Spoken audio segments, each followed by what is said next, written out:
ঘিমা শাকের ভর্তা বানাবো আজকে।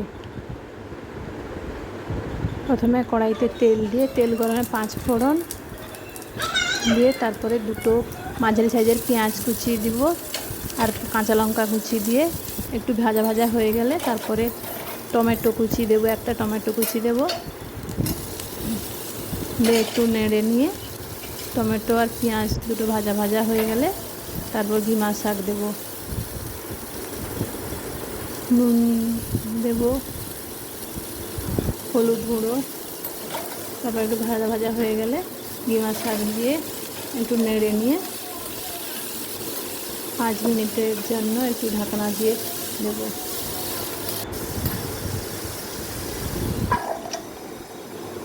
5 মিনিটের পরে জল শাক থেকে জল বেরিয়ে গেলে এটা একটু নেড়ে নেওয়ার পরে তারপরে সরিষা বাটা দিয়ে আবার একটু নাড়াচাড়া করার পরে